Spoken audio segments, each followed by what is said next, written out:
How you doing?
I think I'm waiting for a signal, but I'm not sure if I can I'm just going to start.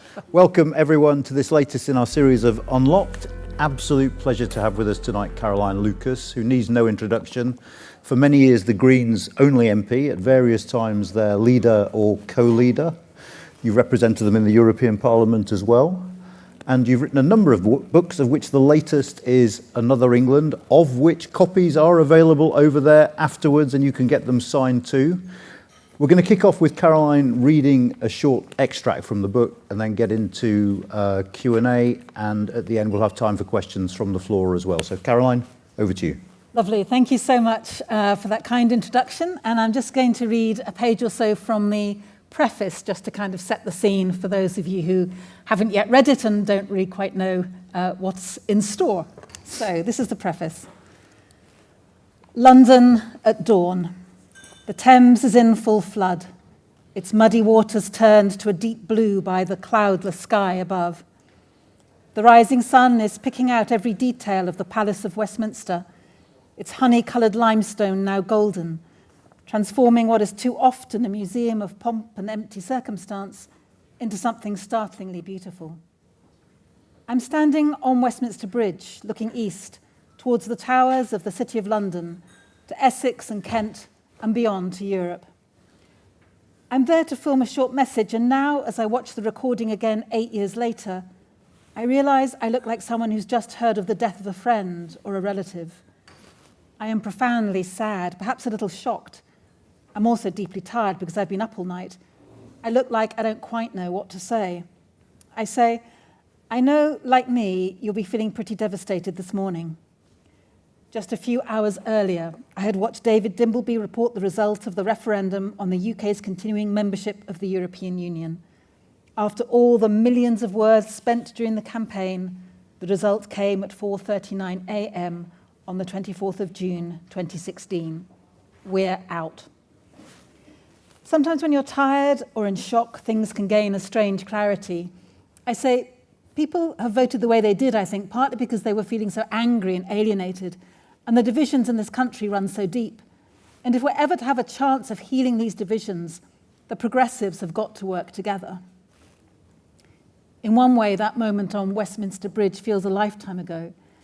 Our country has gone through so much since, and if anything, the alienation and polarisation are much greater today than back in 2016. But the truth was clear even then. Brexit was the result of division, and it would make those divisions worse.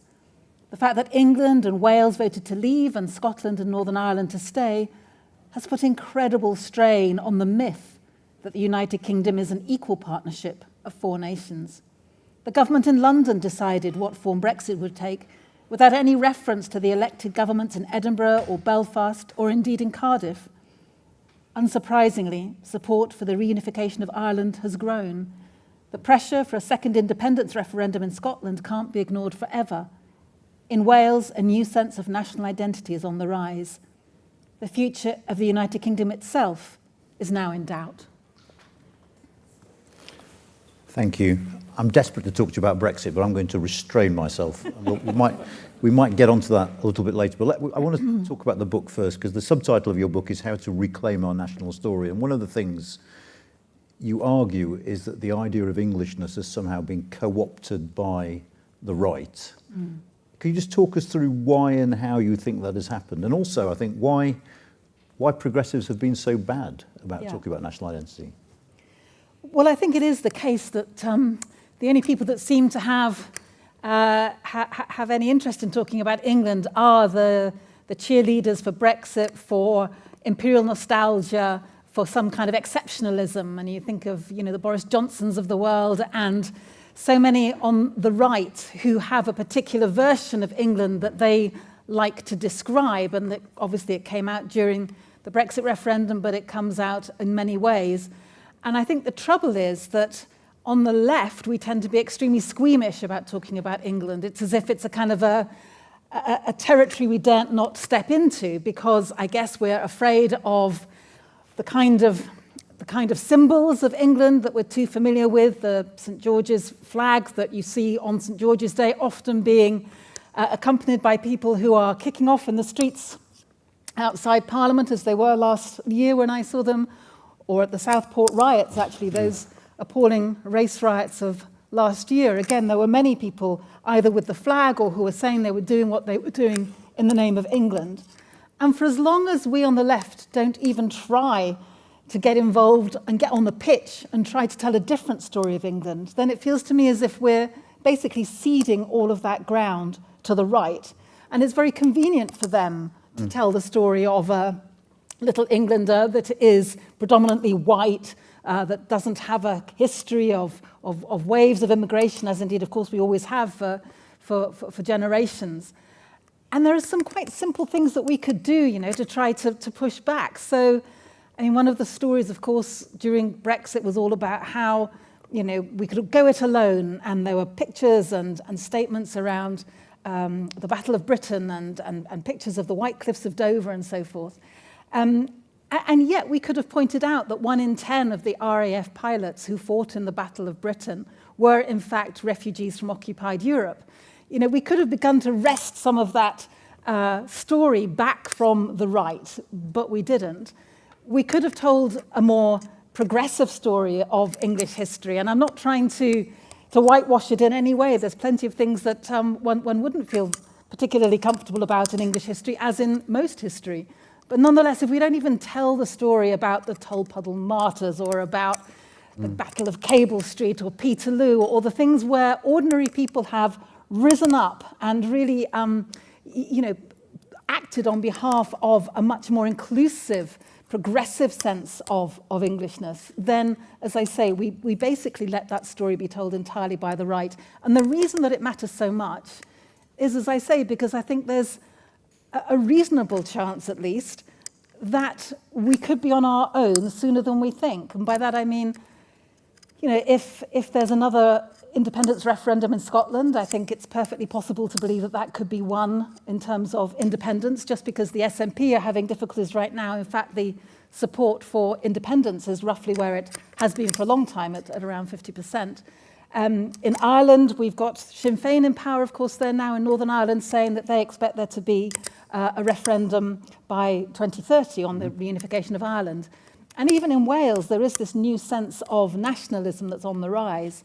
So what we think about England and whether we want to be able to tell a story that is more inclusive and progressive, I think is going to matter even more as we go forward. But I detect in the book that you're slightly cautious about the idea of English exceptionalism. And that's curious in a way, isn't it? Because isn't that part of having pride in being English? The sort of No, I think there's a real difference here. I think there's a world of difference between loving your country and thinking that it's world-beating and better than every other country in the world. I have a lot of time for Billy Bragg, and he's got a very nice definition of patriotism where he basically says, patriotism is giving a shit about your country. In other words, you care enough about it to want it to be better than it is. And that's in a way why I kind of posit Jerusalem and the words of the Jerusalem poem as it once was from William Blake and then into the musical version against Rule Britannia, because Rule Britannia, as it sounds, is all about us ruling the waves and suppressing everybody else and dominion and imperialism. And Jerusalem is about trying to build a better place for all of us. So it recognizes that it's a work in progress where we still have to try to improve things.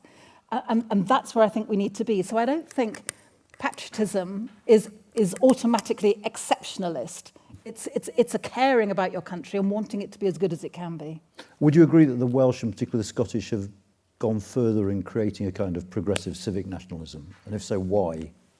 I think they have, and it's quite hard to say which came first, but of course they have political institutions in both nations that do represent the Scottish Parliament or the Welsh Parliament. They have a voice and they have a clear sense of identity. And I think one of the ironies around English identity is that, again, we very rarely own it in the sense that we totally muddle up all the time the UK and England. It's as if they're totally synonymous.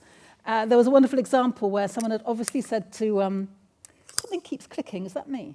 Might be an earring. No? Oh well, anyway, hopefully it'll stop clicking. Just don't move. All right. It is me. Someone had obviously said to Keir Starmer, you've got to write an article because it's St George's Day, go and write something nice about England, which he obviously thought he had done for the Daily Telegraph. But in fact, all the way through the article, he keeps muddling England and the UK and just using them interchangeably and ends up concluding that the NHS was a wonderful triumph and success of England. Well, if anything, it's Welsh, not English, and it's kind of, something for the UK as a whole. So I think one of the reasons that we don't have that sense of civic nationalism in England is almost like maybe we think we don't need it because the UK is England, right? And so, just all sorts of things happen. So, for example, in elections, you'll have general elections, for example, you'll have a Welsh manifesto and you'll have a Scottish manifesto. You very rarely have an English manifesto. It's just kind of that's what's left over, that is what you do for England, is the manifesto, exactly. And that sense that John Denham has a very nice phrase for it, talking about this Anglo-British nationalism, that sense that whatever is good for England is automatically good for Britain. It means that we don't have any space that we're thinking of in terms of recognising the difference of the Welsh or the Scottish. It's all just collapsed together. And frankly, if I was Welsh or Scottish, I feel pretty annoyed about it, as I'm sure they do, because there's just always this sense that they are the afterthought and the norm, if you like, is England. Do you think part of the problem is the fact that England is so centralised as a political entity? Because, there are different identities within England and they're not given expression, are they? No, you're absolutely right. And in terms of what we might try to do about all of this, I think that some radical devolution would go a long way, because I'm not arguing for people just to have a single identity, that people should be English rather than British. I think multiple identities are wonderful. But within those multiple identities, so you might be British, you might identify as English. But yes, I think that sense of place and the regional identities are becoming more and more important now, whether you're Cornish or in East Sussex now, there's a Sussex Day. There are ways in which people, I think, in an increasingly globalized and insecure world, are finding it reassuring and helpful to feel that they have their roots in a home area that is defined much more as a regional identity as well as a national one too. You do say in the book that you think the younger English voters are becoming more progressive. Why do you think that is? And it's particularly interesting, isn't it? If you look at the German results yesterday, for instance, you see that so many young people were voting for either the far left or the far right. Are we different, and if so, why? I mean, I think in Germany, you're right.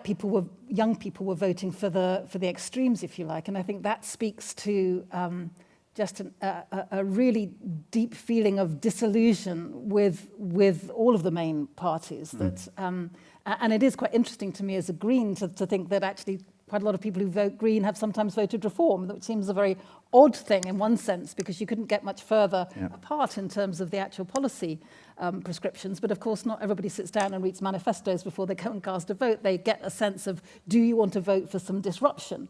Are you sensing that the status quo is just intolerable and you want anything that's going to shake it up? To which I think the answer is certainly yes, in many places in Germany and to an extent in the UK as well. I think that fortunately, we haven't had such a big showing yet from the far right as they have in countries like Germany. But I certainly wouldn't rule that out. I could imagine that happening quite.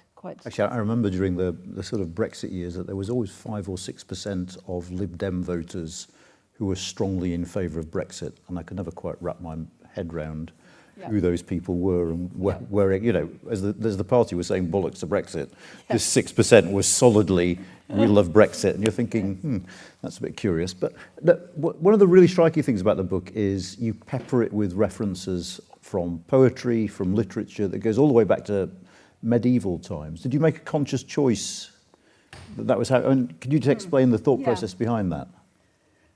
Well, for me, it was a natural thing to do, to go to literature, to try to be able to set out, if you like, the contours of a different kind of Englishness. And that was because I've studied English, I did a PhD in English literature, I love it. It's just how I make sense of the world, and it would be perfectly possible to write a similar book, but to use sport, for example, or to use any other kind of lens through which you might kind of make sense of reality. But I think literature particularly lent itself to the task, in the sense that by definition, literature is about telling stories. And it feels to me that we need to have more compelling stories around English and Englishness. And I was finding some ready-made ones already in the literature that I was looking at. And so, for example, one area, I think, to the extent that there's a national characteristic, I think one of them is to do with a love of the natural world. And I try and explore that a little bit, because there's the kind of paradox that we are one of the most nature-depleted countries in the world, at the same time as we like to think of ourselves as a nation of nature lovers. And so what's going on there? But going back to some of the literature, which really kind of captures that engagement with the natural world and that gave real expression to it, was a real joy. So one of my favourites is John Clare, the poet, often seen as the kind of the poet of the enclosures.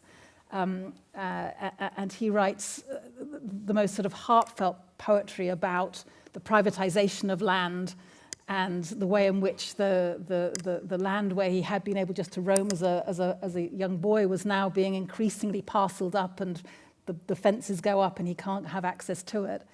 But I think what's so interesting about the way that he writes that poetry is that it's almost like the subject, the observer, the poet, and the object, the natural world that he's observing, literally become kind of intertwined. And the syntax itself in the poetry of John Clare gets so kind of complex, and subclause after subclause is built up, so that after a while you do actually lose sight of where the object is and where the subject is.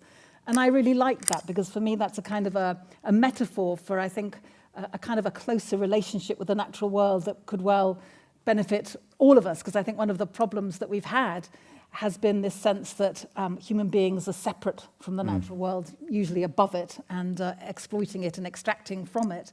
And there are some quite interesting campaigns going on right now. For example, there's a wonderful organisation called Lawyers for Nature, who've got this campaign to try to persuade the Oxford English Dictionary to use one of the obsolete definitions of nature as one of the main ones. So right now, the OED defines nature as the living world separate from human beings. And it's not until you get to one of the obsolete definitions that it's actually the natural world, including human beings. So it's just a nice little kind of microcosm of how we've got that separation between us and the natural world. So I'm a supporter of that campaign, and I think it runs right through into the modern campaigns for the right to roam today. So right now there's a very vibrant right to roam campaign that is making the case that in England specifically, we only have a legal right to roam on 8% of the land and 3% of the riverbanks. Contrast that to Scotland, where it's exactly the reverse, that there is an assumption, a presumption, that unless there's a very good reason, and sometimes there are very good reasons, like ground nesting birds, for example, but unless there's a good reason, then the assumption is that you would have a right to roam there. And we've got such a restricted version of that here. But I think if we could then sort of trace the origins of that love of the land and that relationship with the land and go back through the literature, for example, then I think it helps to kind of ground that right to roam campaign in something that demonstrates that this has been a characteristic of people fighting back for the land for literally hundreds of years. I mean, you said all of us there. I was just wondering, I mean, it strikes me that one of the things about building a progressive view of England is that we don't have equal access to English cultural heritage in this country. Actually, Lisa Nandy is something she's talked about quite a lot, but isn't that one of the problems, in a sense, that lack of access to cultural heritage in some parts of this country? It's a very good point, and yes, and I think sometimes even the kind of language that we use, cultural heritage, sounds quite weighted, doesn't it, in terms of what that actually means, and basically having access to creativity where you are, and that is free, if not at least extremely affordable, is, I think, a human right. It's something that we should absolutely be ensuring that people have a right to access. But increasingly, what we see are, libraries perhaps being one of the last places where you can go in without having to pay, and those are being shut down, or at least they have been for many years through the years of austerity. Thankfully, we still have some exhibitions that are still and galleries that are free, but again, and a lot of work gets done to try to welcome a wider set of people into those buildings, and rightly so. But I think you're right that there is still a work in progress to be done there. Yeah, it's really interesting. Where I come from, there's a heated debate about the Hepworth Gallery, which a lot of people there just see as it's a place that people from London go to on their way to Leeds, rather than, and the nightmare they've had trying to sell that to the local population has been really, really interesting to follow. Yeah. But I'm going to talk about Brexit now, very quickly, before we come on to contemporary politics. And actually, even if you've got the hardback, it's worth buying the paperback because it's been updated to include some of Caroline's reflections about Keir Starmer and this new government, which we will come to as well. But just going back to Brexit for a moment, because we're UK and a changing Europe and it's what we do, could that referendum have been won had the campaign worked differently, do you think? I mean, it's such an interesting question. And I think the biggest political mistake that I've made so far was to have voted for the referendum. I genuinely thought that to have a referendum on membership of the EU would have been an opportunity to have a mature debate, a real debate about the benefits of membership of the EU, but also some of the downsides of the EU. I've been a member of the European Parliament for 10 years, and I didn't need anyone to tell me about how bureaucratic it could be, or how cumbersome, how lacking in transparency. But my response to that is to say, the UK government could have many of the same criticisms levelled against it, but we don't suggest leaving it in some way. We suggest reforming it, which is what I really hoped we could do with the EU. So, on that, just to break in, had you not seen what happened with the Lisbon referendum? I mean, referendums always turn out this way. I know, but I also know that for 10 years I had been saying that many people in the UK felt as if the EU had been done to them. They had not been asked about it. I think that was a reasonable criticism. I'm going to lay a lot of blame as well at the feet of the national media, who were kind of complicit in either silly stereotypes or just ignoring it. I remember there's a Sunday evening programme, in fact, you were on it last night, the Westminster Hour, and they used to have they have politicians from the UK, and I begged them to have at least some politicians from the European institutions, even if it wasn't every week, every other week, because so much of our legislation was coming from the EU, and yet nobody knew about it. So even a Sunday evening Radio 4 programme, which if for heaven's sake, if anyone is going to kind of cover this kind of stuff, surely they would. And I didn't succeed. So there was a conspiracy of silence from the media around it. There was a real sense, I think, as I say, that people had not had their say around the EU. And you say, didn't I see what happened in the Lisbon Treaty discussions? But actually in Northern Ireland, in the Republic of Ireland, where they'd had debates about this, there was actually a very vibrant conversation going on about it. It was possible to have a conversation. And okay, I naively thought we might just be able to have that conversation here. If we'd also, there are so many things, if one were to rewrite history, why would you make it to be a simple majority rather than a kind of constitutional majority? Why would you not say that every nation of the UK needs to be in favour? Why would you have this kind of 2 in favour, 2 against of the 4 nations of the UK? But you couldn't do that to leave if you hadn't done it in 75, could you?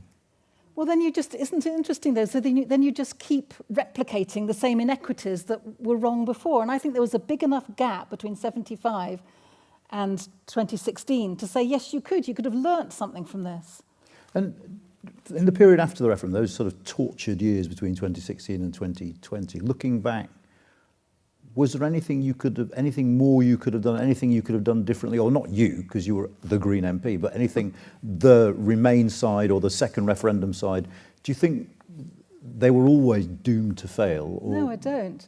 And actually, I hadn't quite finished all of the things that went wrong in the first referendum. I was just going to say that one of the Remain campaign was appalling in 2016. It was so transactional, so much about the economics. You've got the Leave campaign, talking about a visceral sense of belonging and home and emotion. And then you had us banging on about, yes, but your shopping is going to cost you, a couple of quid more at the till. That they were not equal kinds of arguments. We were totally misguided. And to be fair, some of us did try to have different people fronting that campaign. The idea that you would have David Cameron fronting it, any Prime Minister, frankly, at that point, fronting that campaign was bonkers, because people are going to just use that as a way of expressing their disillusion with the government to date, rather than actually looking at the issues that were on the table.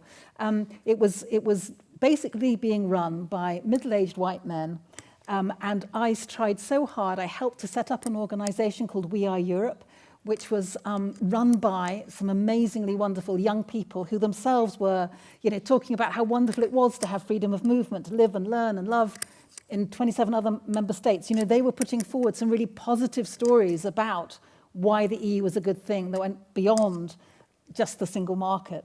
So I wish those voices could have been privileged. I wish voices from people of colour could have been given far greater prominence. It was basically so one-sided.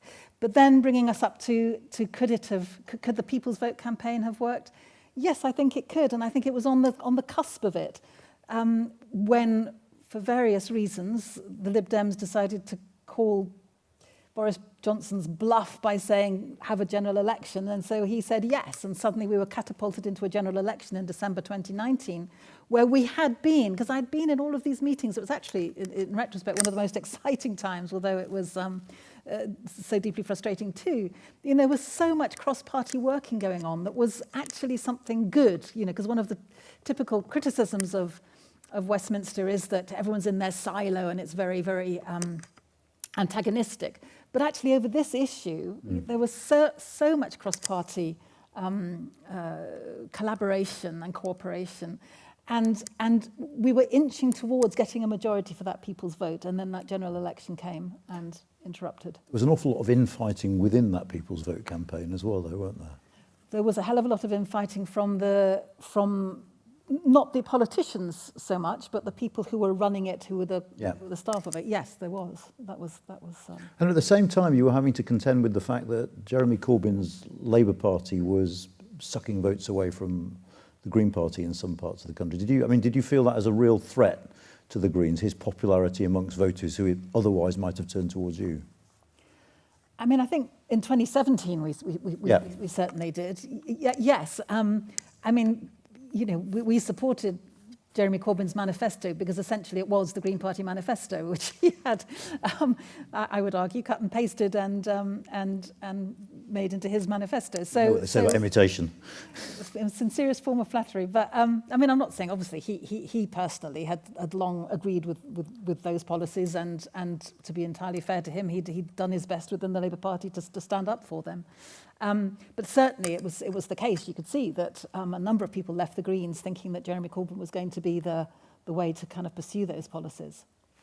Okay, so I want to come up to the recent election now and talk a bit about that. So you saw a record number of Green MPs elected. We were just talking about Germany and the tendency to vote for a sort of none of the above candidate. Hand on heart, were people voting for the Greens because they were the Greens or because they weren't anyone else?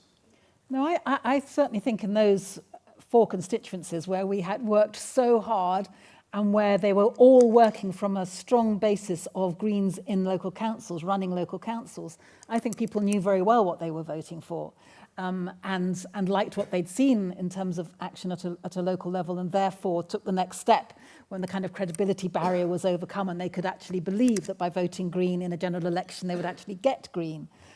Because if you look at the places, Herefordshire, Waveney Valley in Suffolk, Brighton obviously in Bristol, these were all places where Greens had got a majority of councillors on the local councils. So people knew what they were voting for there. I think what's interesting, of course, is that as well as the 4 Green MPs, we also came second in almost 40 other seats. I can't put my hand on my heart and tell you exactly what all of the voters were thinking in those places, but I think it puts us in a very good position for the next election because we are second to Labour in all of those seats. And frankly, right now, I think that a lot of people who voted Labour are not getting what they expected when they voted Labour. And I think there is a sense of disillusionment already, even just 8 months in. And actually, not that many people voted Labour, if you think about that's it. I mean, true. that's the other thing that's true. quite striking about the last election. But if you take Waveney Valley and Bristol Central, they're 2 very, very different electorates, aren't they? Does that speak, do you think, to the difficulties the party will have in putting out a united front? They're appealing to so many different sorts of people with perhaps contradictory preferences.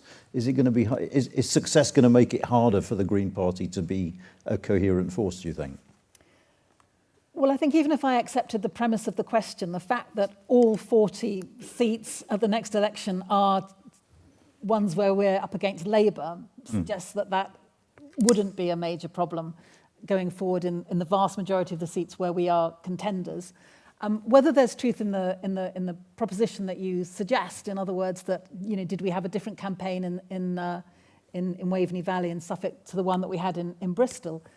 I mean, I don't think it was materially different. I mean, obviously you'll emphasise particular issues in a university city where you've got a predominant number of young people versus a rural area where it's more older people.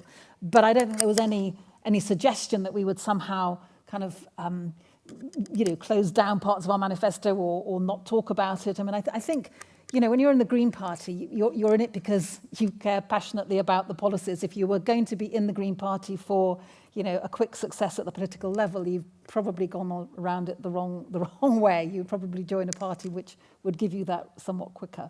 So I think that the people who were standing for election for the Greens were absolutely full square behind the full manifesto. Now, 4 Green MPs have struggled to get the media attention or the traction of 4 Reform MPs. 5, actually. 5. But 5. The point remains. I thought one of them lost the. I thought Ben had been thrown. I can't remember. Anyway, well, maybe he has. Yeah. Okay. 5 elected. How does the party counter that? They just don't seem to be getting the coverage, anywhere near the coverage. I mean, even the Lib Dems seem to be getting less coverage than Reform at the moment. I mean, I think it's a very good question to ask that of the media generally, in fact, because I do think that 72 Liberal Democrat MPs hardly get any more coverage than 4 Greens. And yet the media slavers over the very, when Nigel Farage sneezes, we all jump up and run to see what's going on. So it is deeply frustrating. And I don't think it's for any lack of Greens using all of the tools that they have available to them in Parliament.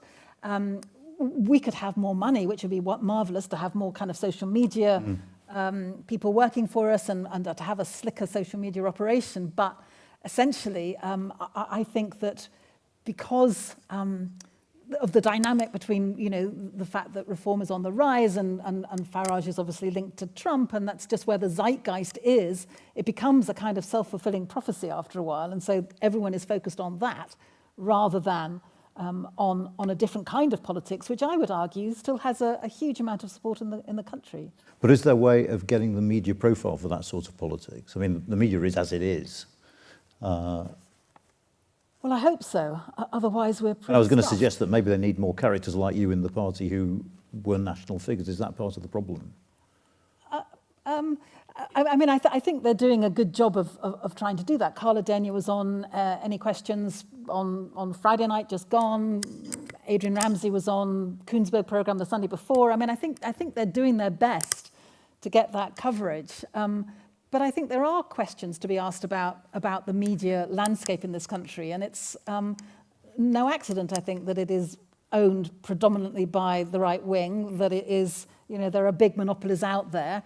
And wonderful organisations like Byline Times and others are doing their best to do some kind of counterbalance. But essentially, I think that the ownership of the media in this country is a massive block to any kind of progressive politics. They eviscerated Jeremy Corbyn. We saw that. And that is what we will face if the Greens get more support as well. So I would hope that at some point, with his lovely majority of 170 odd, Keir Starmer might just start thinking about how you regulate the media, how you regulate social media more, which I know that they are thinking about. But for as long as we have this kind of Wild West, then I think that the difficulty of getting different points of view over is massively significant. Okay. On Adrian Ramsey, when the Prime Minister criticised him for his opposition to building pylons, did you have some sympathy with the Prime Minister? No, because that's not really what Adrian was saying. Adrian was simply saying, let's look at all the options.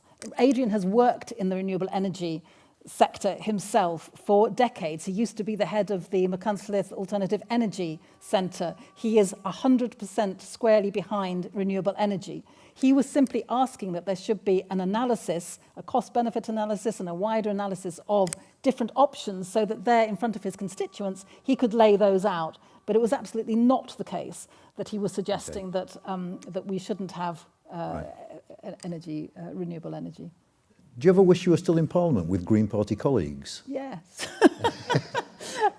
Well, I miss it more than I thought I was going to, I must say. But also, you wouldn't have been by yourself now, would you? You'd have... I know. I sometimes ask myself that question if I'd known. Clive Lewis put it very well. You see, it said that, Clive Lewis, the Labour MP, said, you must feel like fellow Greens are like buses. You're at that bus stop for years waiting for another Green to come along. And just as you walk away, 4 turn up together. And there is a sort of element of that. I'm so delighted we've got those 4. I think they're doing a great job. I'm happy to be doing still lots of campaigning around nature and climate and doing more writing. But it is the case that once you've had that kind of platform, and maybe once you've just had that adrenaline, that amount of adrenaline going around your body for 25 years, the withdrawal symptoms, I think, are more serious than I was anticipating. Would you stand again? No, I don't think I would. I mean, looking back at your time in Parliament, what would you rate as your proudest achievement? Just being there, I think, was quite Surviving. Yeah. Well, getting that first, to have bucked the trend as a new party, to have gone to the people of Brighton in 2010 and to have been elected as the first Green, was, not just my achievement, but the achievement of many people in the Green Party over many decades, and then to have had a rising majority at each of the successive elections since. Being able to do lots of that casework was really important, being seen as a good constituency MP. In Westminster, obviously, as a single Green MP, I'm not going to be able to swing majorities on my own, but I think I did put things on the political agenda that wouldn't otherwise have been there. So, for example, questions about what kind of economic model is consistent with moving towards a sustainable economy. Issues around, actually, when I very first was elected, Brighton was the drugs death capital of Britain, and I had the first debate and initiatives around treating drug addiction as a health issue rather than as a criminal issue, and doing quite a lot of work in Brighton to make sure that we change some of the policies just locally in the city.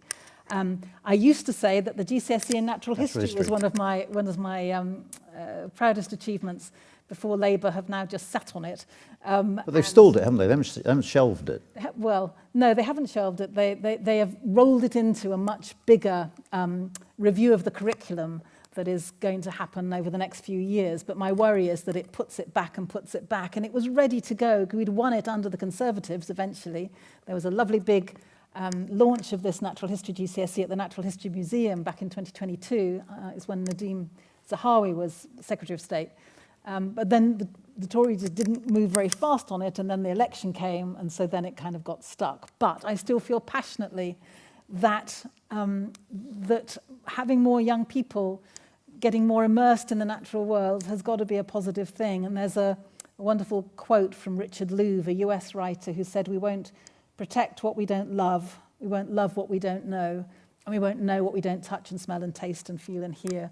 And that sense of real intimacy with the natural world and knowing it and feeling it's your home and feeling you have a right to be there, I think is something that if we could instill that in young people, it could make a really transformative difference.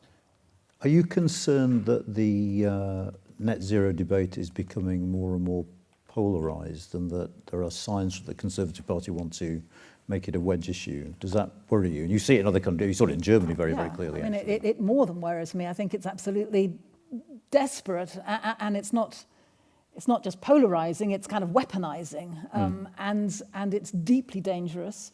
And I think that in the wider green movement, we need to start thinking much more hard about how we kind of fight back against that. And one of the areas of work actually I've been working on just recently with an organisation called the Climate Majority Project is, for example, working to highlight the issues around climate adaptation as well as climate mitigation. In other words, all of the focus right now is on getting our carbon emissions down, quite rightly so. But if you're trying to talk to a wider group of people for whom climate is not their main area of concern, it might just be that one way into that debate to make it much more meaningful would be around how to make their communities more climate resilient. I think they would see more benefit in their local communities, you know, if that was to do with more local food growing, for example, or whether it was to do with greater resilience around some of the buildings in those areas, more flood defences. I think if we could get into that debate alongside them, I think we would still get to the issue of decarbonisation, but it might be a way of cutting through some of the kind of the weaponisation from the right that would have you believe that this whole agenda was about imposing things upon you that are not in your interests. And I think the other side, if I could just say, is also to make sure that we need to really make sure that that transition, for example, getting rid of your boilers and replacing them with heat pumps, absolutely has to be paid for by the state for those households that couldn't otherwise afford to do it themselves. I think if we give 1 inch to the argument of the populists that the climate agenda is one that's going to cost you, then we will have handed a massive victory to the populists, and we'll also find our job an awful lot harder to do. It's really clear that overall, the net zero agenda saves people money. Overall, it does, operationally, when you're running your energy system or running your electric vehicle if you have one. But that doesn't take away from the fact that there are upfront costs, capital costs, that many people cannot afford. And we need to address that. And that means, for example, when Labour rolled back from its original 28 billion promise of green investment, it really matters. Because if that money isn't going into enabling that green transition to happen in a fair way, then I think that we really do store up an awful lot more ammunition for the right to be pushing back on us with. But we have a situation where the fiscal situation is tight, where you have a cost of living crisis. I mean, how do you address that? Isn't this, it's the ideal circumstances to weaponise this for Farage and co, isn't it?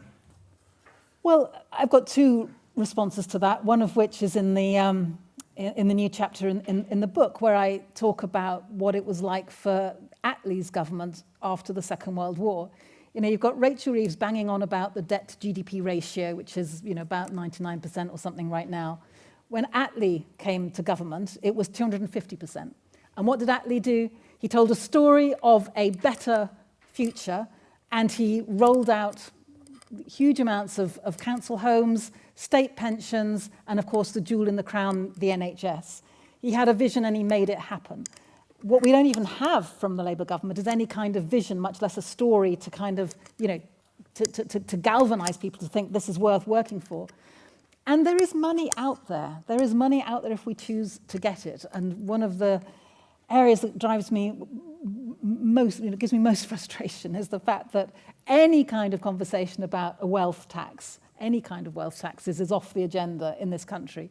Any kind of discussion about looking again at council tax and the way in which that whole system is so regressive and hasn't been changed since 72 or something.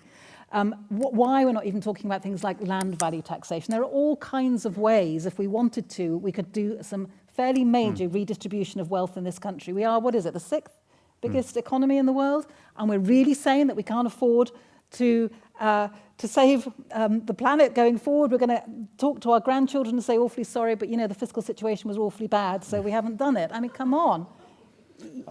I get the impression you haven't been massively impressed by this new government so far. I have not been massively impressed, and I think it's dangerous. I really do, because I do think that the right is ready to capitalise from it. I certainly don't think that the Conservative Party under Kemi Badenoch looks ready to capitalise from it, and there are just so many examples of Labour trying to out-Farage, and it doesn't work. It doesn't work, and there's so much evidence from Europe and elsewhere that when you have a government that is of the centre or the left, and when they start aping right-wing policies, far-right policies, I should say, and literally, you know, putting out adverts on social media, deliberately using reform's colour livery on their adverts as they, you know, showcase things like videos of deporting people or whatever else. All that does is to reinforce the frame of the populists. It does not actually help anybody to see any other kind of way forward from that. It creates an opportunity for the Greens, though, presumably, on Labour's other flank. I mean, Labour is so focused on their right at the moment. I mean, I find it quite strange, actually, given what happened at the last election. They're paying little, if any, attention to the other side, are they? It is very extraordinary, and not just the Greens, but I imagine the Lib Dems are also coming to the same conclusion. Now, I don't want us to go down the road of greater right-wing backlash because Labour hasn't got its act together. I want them to get their act together. They have a majority of 170, what is it, 172? Yep. I'm losing track of which ones have been independent and which ones aren't. But anyway, a lot. And with that majority, with some vision, with some passion, you could do some really good things. Specifically on the net zero agenda, specifically on what Ed Miliband's been doing so far, what do you make of what they've done to date? Now, you've talked about the rolling back of the 28 billion pledge from opposition.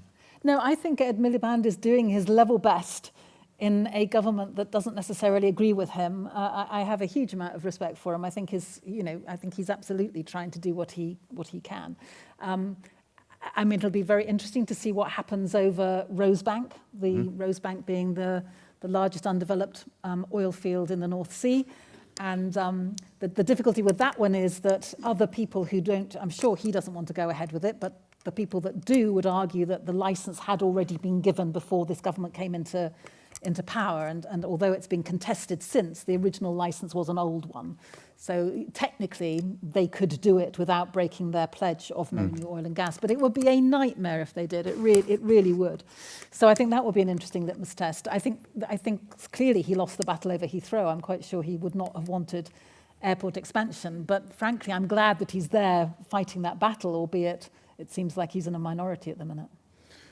Isn't there a danger that none of this debate on this island really matters, given that we have Trump in the United States now, and that, you know, countries like China are going to press ahead with coal and whatever? I mean, the international environment is working against us very strongly. Is there anything we can do to influence that, or we just have to wait it out? Well, I would challenge the premise of the question slightly. I mean, yes, China does use a lot of coal, but it is also the country that has done most when it comes to renewable energy as well. Even in the States, even under Trump, that what's happening at a state level rather than the federal level is that plenty of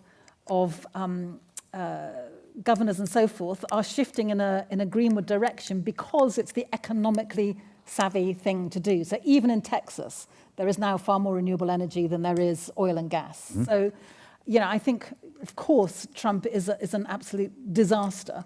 But I think for us to then think, well, we're just going to pack up our bags and give up would be a very wrong response. And I think that there are certainly things that we can build on, that we can be positive about, even under Trump, when the economics of the green transition are only going in one direction. And that is a positive direction, and that story will tell itself. A more specific question. The Greens had high hopes of the local elections that are coming up in May. Before they were. What did you make of the decision to cancel some of them? I just think that the optics of it are really unfortunate, because it does look as if Labour is running scared of reform, and I worry that it hands reform a very nice story to tell, which may have some, which they are telling, and which has some credibility, unfortunately. I have some worries about some of the plans themselves, in the sense that I'm strongly in favour of devolution, but whether or not requiring different areas, vastly different kinds of areas to work together. I'm thinking of my own area, Brighton and Hove, East Sussex and West Sussex. There's not that much actually that unites all of those areas, and the idea that one mayor is going to be able to represent that in a useful way, and is going to be able to do it in a way that makes people feel as if power has come closer to them, I have some doubts about. No, you should go to Yorkshire. No one can figure out where or what it is. It's an absolute nightmare. Just on a couple of more specific things. Firstly, is there any prospect of getting electoral reform, do you think? Can you see any chance of that happening? Well, I think that of course, we need to remember that the Labour Party itself did vote in favour of it at their party conference. Keir Starmer then said no, but democratically speaking, a fantastic amount of work went on within the Labour Party to deliver that policy decision, and the unions were behind it as well. So that was no small feat. My hope is that when we get closer to the next election, Keir Starmer might just recognise that it could be in his interests to go for it, because under certain scenarios, actually Labour will do better out of it. Not when you've got a majority of 170, but when things are looking tighter, as they inevitably will be, because no government goes into an election having been in power for 5 years, with the same kind of percentage that it got to begin with. Yeah. So it may just be that self-interest is the thing that will push them in that direction. And maybe, who knows, they might also think that although the usual argument against a fairer voting system is, but that would give, in this case, Nigel Farage, another 70 or 80 MPs, never mind just 5, it is also the case that I think that its PR is our best protection against a reform-led government, because I think you would have what you're having in Germany now. You would have coalitions getting together under a PR system. That means that you would then not have a government of the hard or far right, and I think that's important. But I could sort of take your Germany and raise you a Netherlands, where Geert Wilders is very, very close to being empowered despite that sort of system. So it's not a foolproof. It's not a foolproof, but I think if you were a betting person and thought, is that going to protect us better than the idea that reform could get, they only need to get about 32% of the result, and under first past the post, they could have their government. Actually, one of my weirdest experiences in this job was we had, about 2 or 3 years ago, we had a panel at one of our conferences where we had Natalie Bennett and Richard Tyson, with the expectation that they'd have a massive fight. And they just ended up agreeing with each other completely for an hour about PR. It was so boring and disappointing. I can't begin to tell you. It was very, very sad. So just a couple of other things before we come to the audience. The first is, do you think Labour could and should be going further and faster in its reset with the EU? That is a very friendly ball catch.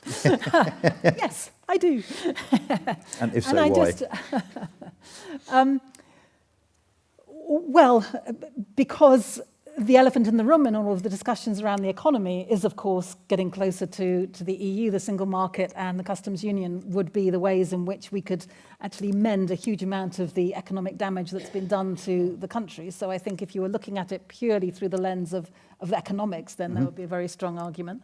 I think that I've lost track, and maybe you know, I thought that there was a story at the end of last week that we were going to have a youth mobility scheme of some sort, and now I read that in the Commons today, Yvette Cooper actually shut that down again. It was a story in the Times, which everyone refuted immediately, as far as I can remember. Okay, well, I got very excited.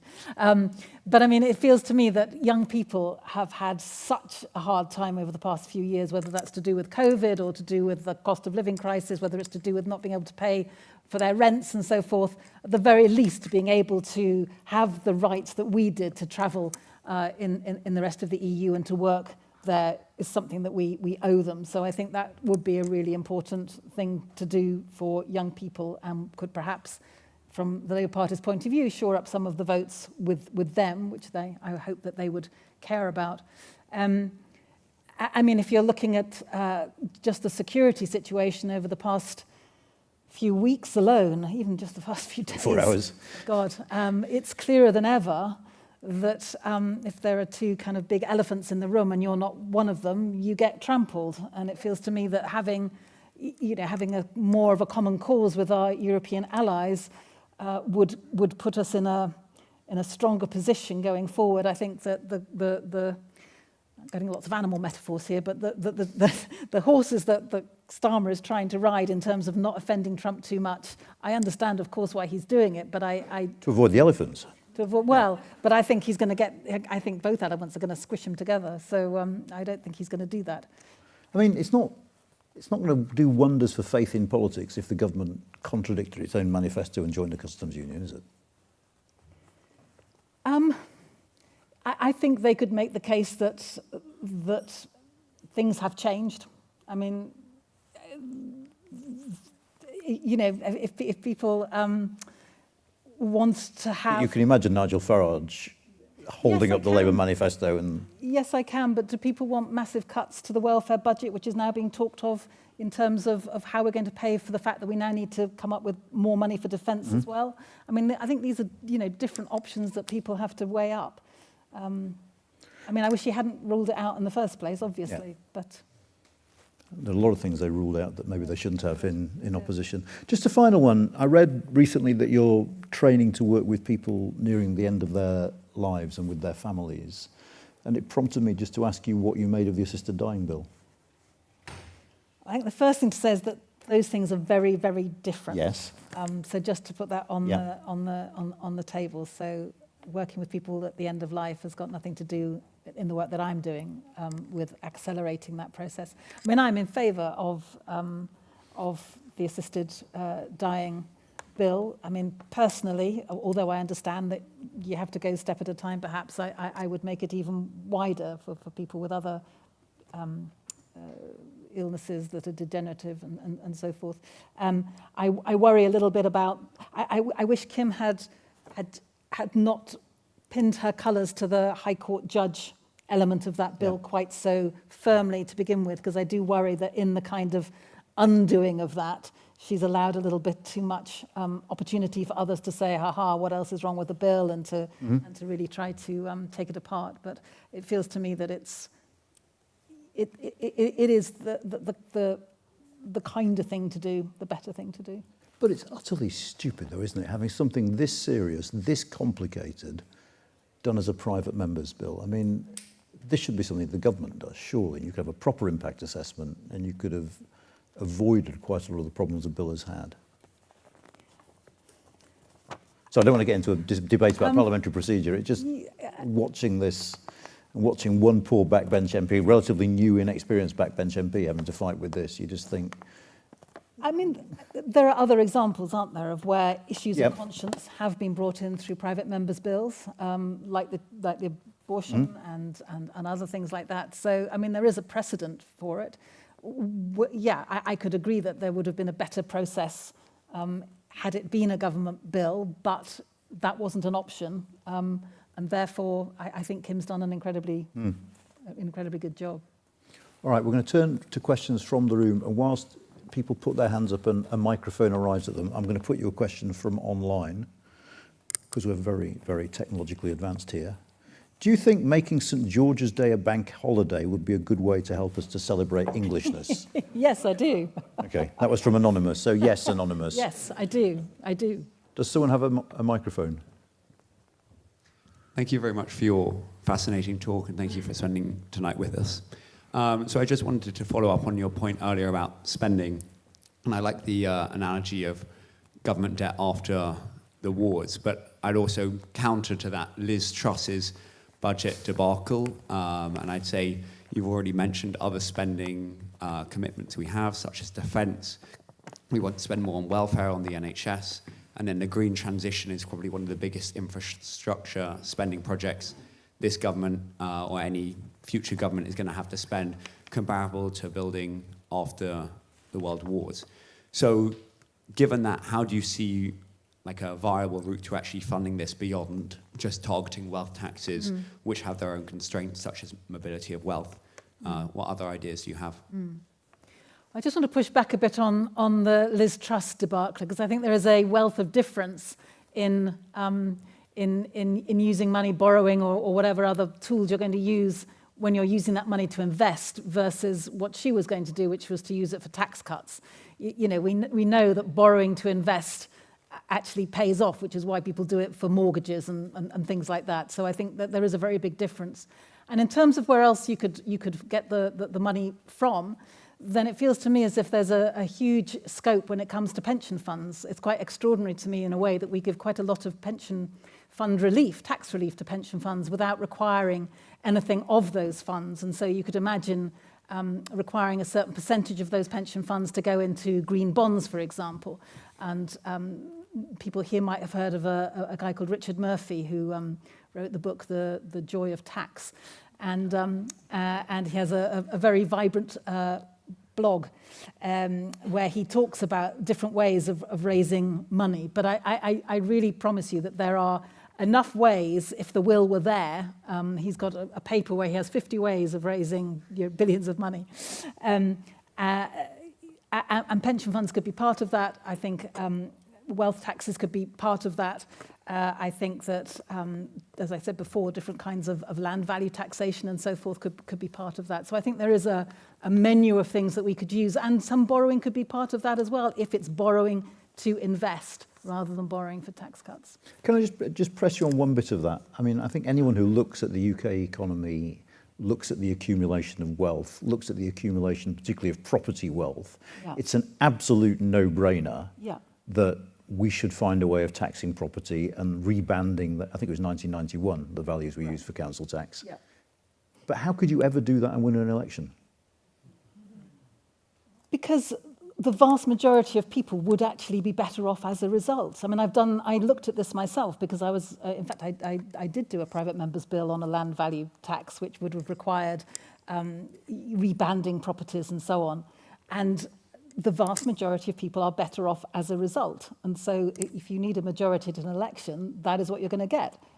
Okay, I just wonder, I mean, given what you said earlier about the media and our media, I can just imagine there's one shibboleth holy to the Daily Mail, it's, householders. But I think that if people saw that, there was a great example, which I'm not going to remember now off the top of my head, but it is an example of relatively speaking, how much money someone in a small terraced house pays percentage-wise in terms of council tax. You pay more. Versus, but it's so much more. I mean, it's so unspeakably unjust, that I think that you could make a strong case based on the craziness of the current system.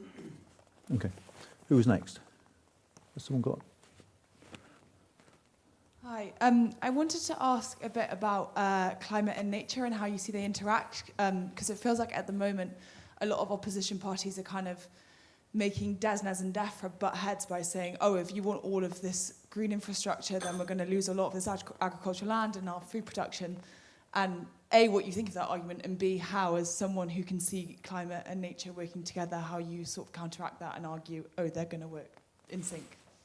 Thank you for the question. And there was a wonderful private members bill, which I have an interest in because I put it down first of all, but it's kind of gone through various iterations since then. And in its most recent iteration, it was Ros Savage from the Lib Dems who put the bill down. It was called the Climate and Nature Bill. It started off as the Climate and Ecological Emergency Bill, which was a mouthful. But essentially what's in that bill, a private members bill, it has massive support amongst local groups that have been set up by this organisation called 0 Hour that have been trying to mobilise people behind that bill.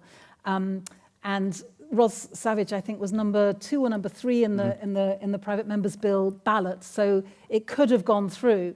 And there was a big debate a couple of weeks ago, and sadly Labour wouldn't support it, and so it didn't go through. But one of the crucial points of that bill was absolutely, as the title suggests, Climate and Nature Bill, pulling those two issues together and looking at how you would do it institutionally as well.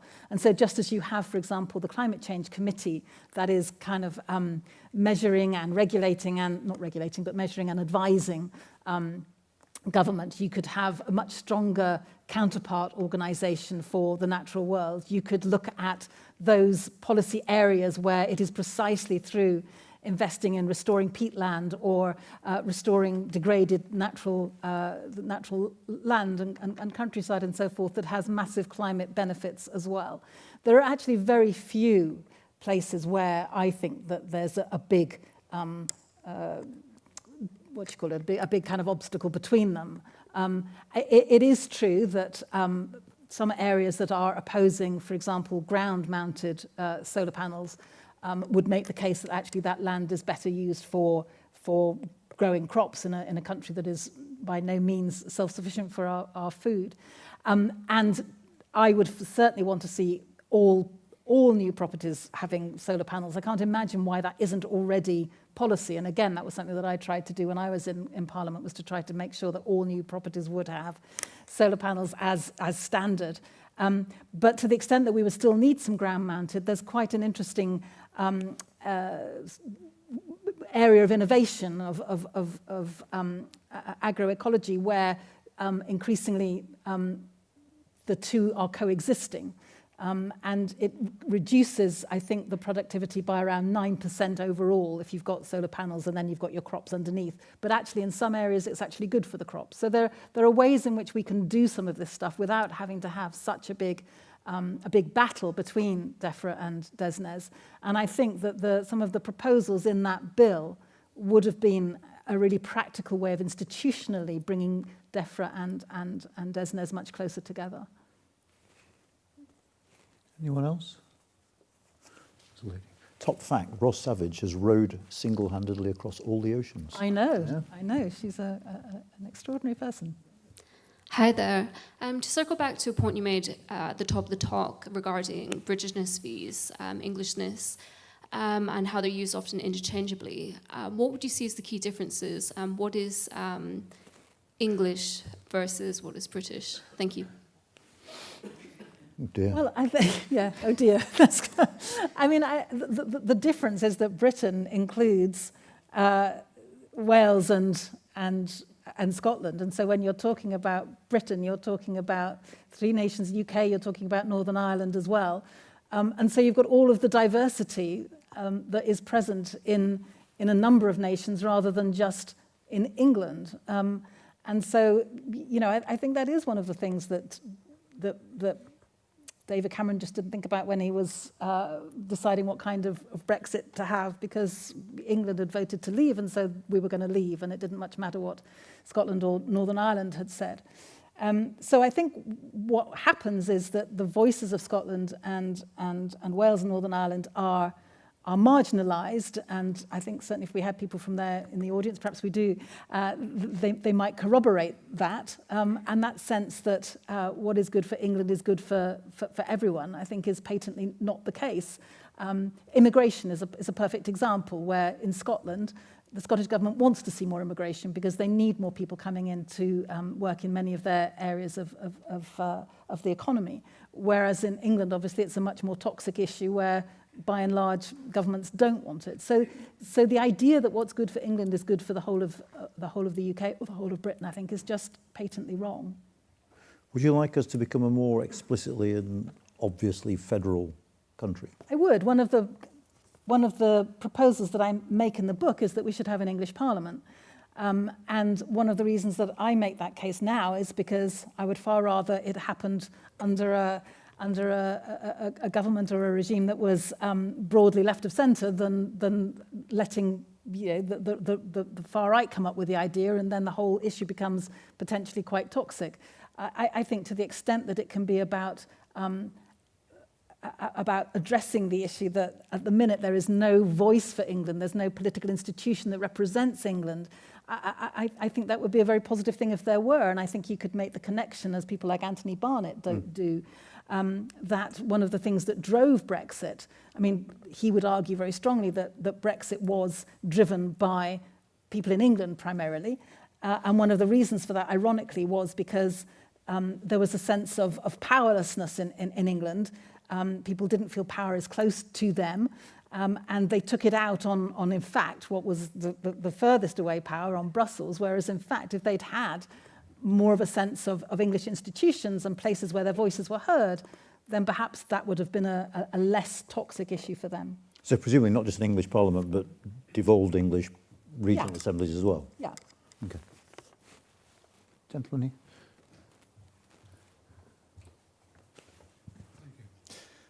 We've covered a lot of ground tonight, but I must ask you one question about reform, and reform with a lowercase. The one area we haven't covered, and you may have covered it in your book, is the question about a fully elected second chamber.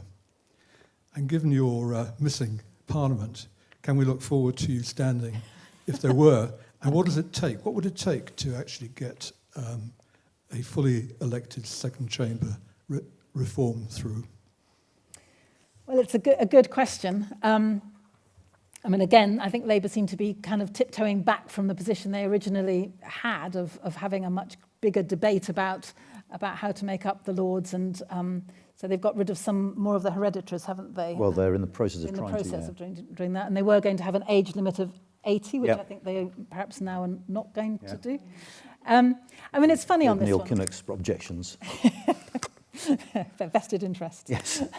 I mean, I am in favour of a fully elected second chamber, but having said that, I have to acknowledge that over the past 5 years or so, the Lords have been doing a far better job of scrutiny than the Commons ever had, because what happens in the Commons is you have government that can time limit the amount of time that you have to debate a particular bill, and so you don't have proper scrutiny there. And time and again, we were having to think, well, let's just hope the Lords do the job for us that we haven't been able to do, because they can go on debating it till the cows come home, essentially.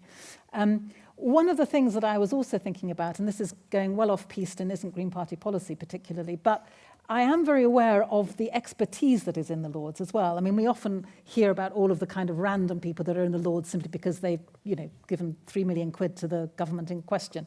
And that is obviously a very bad thing. But there are also some very good people in the Lords who do very good work. And whether there might be some kind of hybrid way, and don't push me on this because I haven't worked out how it would work, but some hybrid way of having different sectors electing people to, so you could have someone on behalf of, or a number of people on behalf of the education sector, for example, who were voted by, I don't know exactly who, teachers or similar with health. I mean, I'm anxious not to lose some of the real expertise that we have in the Lords, that I've become much more aware of since I've been in Parliament, in a way that perhaps I wasn't when I was on the outside, totally saying, it's an anathema, get rid of them, elect them tomorrow. But isn't the structural problem even worse than you made it seem, in that more and more MPs either have very little interest in national legislation because they are basically local politicians. They act more and more like local mayors. They spend less and less time in Westminster.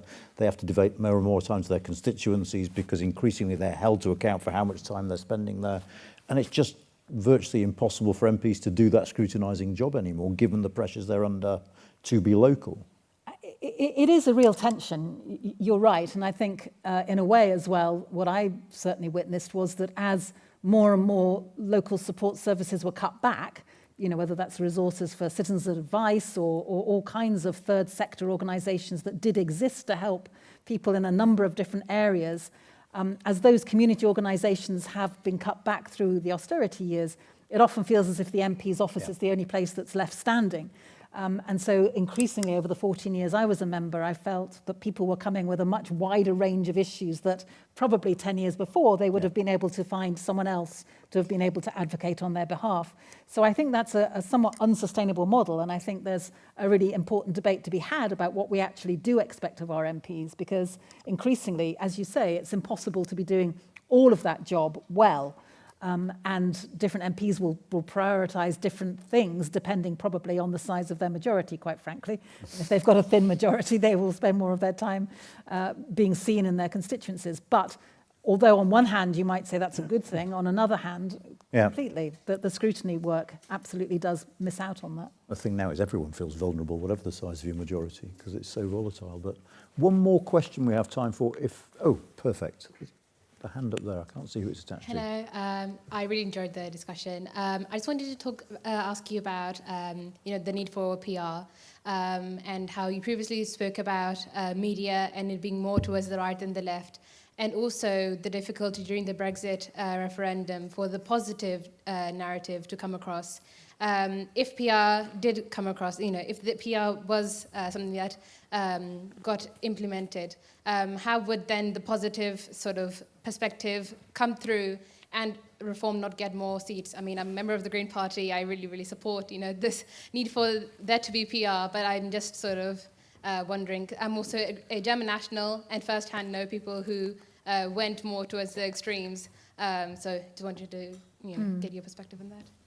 Thank you. Yeah, very good question. I mean, I can't say that if we had PR, we wouldn't get more Reform MPs, because we would. But then there's a bigger question in my mind as to whether or not it's right to try to skew our political system because we don't like the results it throws up. It feels to me that we would do better to try to address some of the symptoms of why people are voting for reform in the first place. And if we address those, then perhaps that's a better way of having a healthier democratic body than it is by having the system that we have now, first past the post, which does not treat all votes equally and doesn't give people a feeling that they have a say over who is representing them in many, many cases. So I think that maybe it would concentrate the minds of more politicians on some of the legitimate reasons why people are voting for parties that are more extreme, in the sense that I think that people feel that the political system is remote, that it's unresponsive, that they can't make much difference to it. It relates back to some of the conversations we've been having around devolution, I think, and bringing power closer to people. I think that it would become part of a much wider debate about what kind of governance system we want in this country. But it feels to me that by just simply trying to keep a lid on the pressure cooker, if you like, is not likely to be the most healthy way of going forward. Brilliant. I'm afraid we have run out of time. So firstly, Caroline, thank you so much for taking the time to do this.